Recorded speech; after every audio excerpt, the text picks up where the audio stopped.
목사님 전화를 받기 전에 저희 장로님하고 저를 위해서 기도해 주신 성도님들과 목사님에게 너무 감사해서 무엇을 할까 하고 고민 중에 있었어요. 고민 중에 목사님 전화를 받고 간증을 좀 해달라고 하시는데 제 간증을 통해서 하나님이 이유가 있으시구나라는 생각을 하면서 간증을 준비하긴 했습니다. 제 간증을 통해서 은혜 받으시는 분 아니면 이게 뭐야 하시는 분들이 있으신 것 같아요. 하나님이 그래서 저를 통해서 이 시간을 세우신 것 같아요. 그래서 제가 간증을 한번 해보려고 합니다. 지난 2월 14일 날 출근길 버스 안에서 갑자기 호흡이 안 되면서 어지럽고 식은땀이 나면서 쓰러지게 됐어요. 갑자기 쓰러지면서 잠깐의 그 시간이 정신을 잃은 상태였어요. 근데 그 옆에 계시던 아주머니가 앉아있던 자리에 저를 앉으시고 제가 당이 떨어진 줄 알고 입에다 사탕을 넣어주신 거예요. 근데 그 사탕을 먹으면서 잠깐 정신을 차렸던 것 같아요. 그래서 그 아주머니께서 제 남편에게 전화를 해주고 남편이 올 때까지 그 버스에서 내려서 그 자리에서 남편 올 때까지 저를 지켜주셨거든요. 그래서 남편이 오면서 이제 응급실로 가게 되었어요. 왜냐하면 그 짧은 5분이 쓰러졌는데 머리를 좀 다친 것 같더라고요. 몸에 상처까지 있는 거 보니까 어떻게 서 있다 쓰러졌기 때문에. 그래서 남편 장로님하고 이제 응급실을 갔습니다. 그래서 이제 CT도 찍고 이제 피 검사를 했는데 아무 이상이 없이 나왔어요. 몸도 좀 괜찮은 것 같아서 이제 퇴원을 하고 이제 집으로 오는데 그래도 좀 어지럽고 좀 몸이 엄청 무거우면서 기분이 너무 이상한 거예요. 그래서 남편이 이제 남동생에게 전화를 냈어요. 병원에 있는 남동생에게 이제 전화를 해서 이제 제가 오늘 이런 일이 있었고 2달 사이에 몸무게가 갑자기 10kg 빠진 것도 이상하고 빈혈이 너무 심하고 그리고 좀 몸이 좀 이상하다. 그리고 오늘 버스 안에서 잠깐의 5분 시간에 기억이 없는 게 너무 무섭다라고 표현을 했어요. 그랬더니 남동생이 관련되어 있는 과를 바로 예약을 해주더라고요. 그래서 이틀 있다가 이제 병원을 갔습니다. 그래서 이제 외과하고 내과를 가기로 했는데 외과에서 이제 대화 중에 똑같이 버스에서 쓰러진 것처럼 그냥 또 쓰러져 버린 거예요, 제가. 그래서 이제 병원에서는 이제 너무 놀라다 보니까 선생님하고 이제 동생하고 이제 안전위원까지 간호사까지 저를 휠체어를 태워서 이제 응급실로 이제 달리기 시작했어요. 했다고 하더라고요.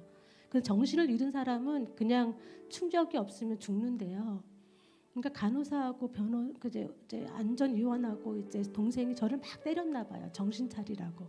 왜냐하면 정신을 안 차리면 그냥 이제 죽는다고 하니까. 그래서 막 엄청 때렸는데 응급실 달리면서 의사 뛰어오고 아주 응급실에서 이분은 말기에 암이다라는 그 코드로 모든 이제 검사가 시작됐다고 하더라고요. 근데 응급실에서도 기억이 없어요.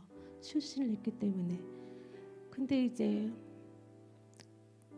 모든 코드를 이제 암으로 이제 지정하고 의사들이 검사를 시작했는데 MRI도 찍고 뭐 CT도 찍고 뭐 뇌파 검사도 하고 등등 여러 가지 검사가 진행 중이었어요. 근데 이제 무의식 중에 이제 흐느끼는 소리에 눈을 뜨게 됐는데 옆에서 동생들이랑 이제 손을 잡고 엄청 울면서 기도를 하고 있는 그 흐느낌이 들렸어요.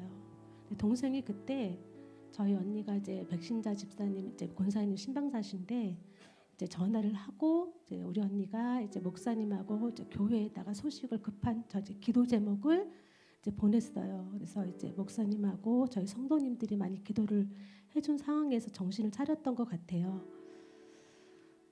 그랬는데 이제 말기암 환자 이제 취급을 받으면서 모든 코드를 이제 받고 검사를 하고 있는데 너무 가슴이 무겁고 먹먹하고 어떻게 하지? 살고 싶다는 생각밖에 없더라고요.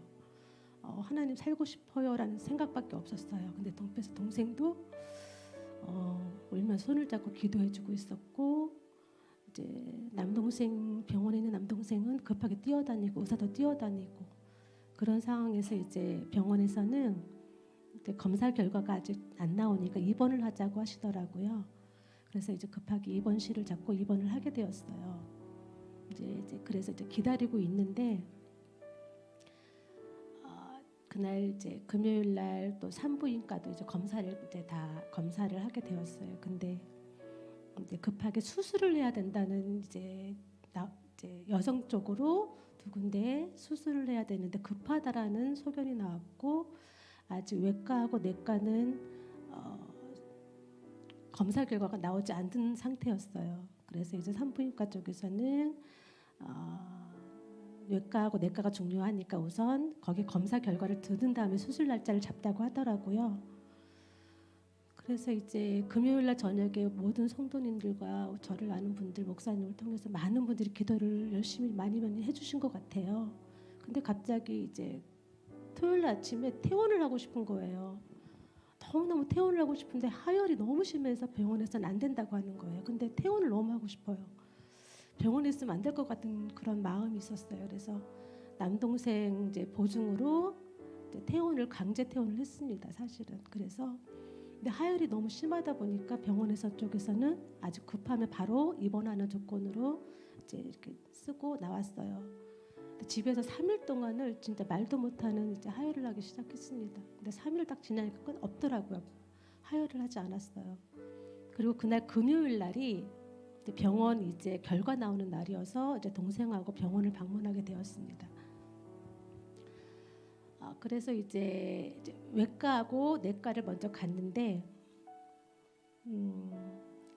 암 코드를 받고 모든 검사를 했던 제가 그 선생님 말씀 표현을 그대로 전하면 선생님 저보고 선생님 나이에는 그래도 혈관에 찌꺼기라도 먼지라도 하나 있어야 되는데 머리부터 혈관 사이사이 먼 장기까지도 깨끗하게 씻어서 놓은 것처럼 한 개도 엄청 깨끗하다는 거예요. 그렇게 표현을 해주시더라고요.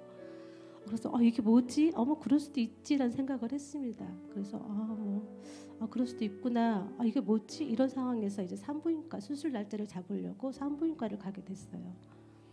근데 이제 입원했을 때 CT 사진이랑 초음파 사진을 놓고 그날 또 이제 검사를 다 했는데 두 개의 사진을 놓고 이제 의사 선생님하고 이제 수술 날짜를 잡으려고 했는데 의사 선생님이 계속 초음파하고 CT를 보시는 거예요.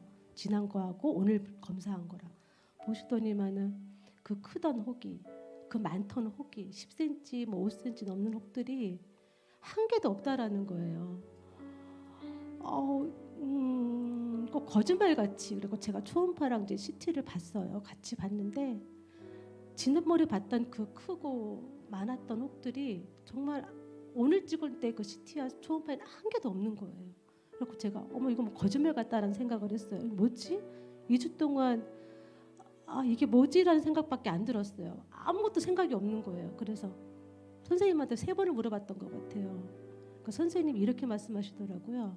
가끔 이렇게 표현을 못하는 기적이 일어납니다라는 단어를 쓰시더라고요. 그래서 기적이라고요? 그랬더니 기적이래요. 이건 자기가 의사지만 표현을 못한대요. 이거는 기적이라는 말씀을 해주시더라고요.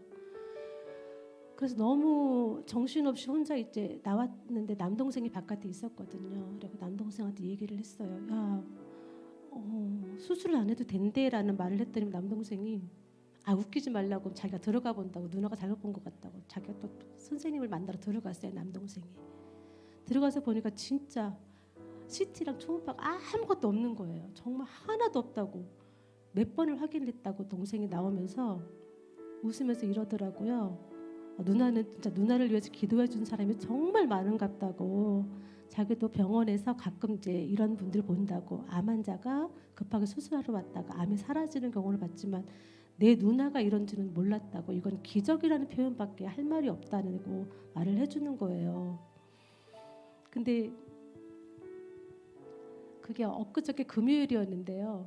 아직까지도 사실은 믿겨지지가 않는 거예요. 이게 진짠가라고 목사님 전화도 못했어요. 왜냐하면 믿겨지지가 않기 때문에 제가 경험을 하고 있지만 이거는 뭐 그냥 듣던 얘기들 중에 하나라고 생각했기 때문에 제가 경험을 하고도 아직 믿겨지지가 않은 상태였어요. 근데 어제 목사님 전화 주셔서 간증을 하는 게 좋겠다 하셨어요. 그래서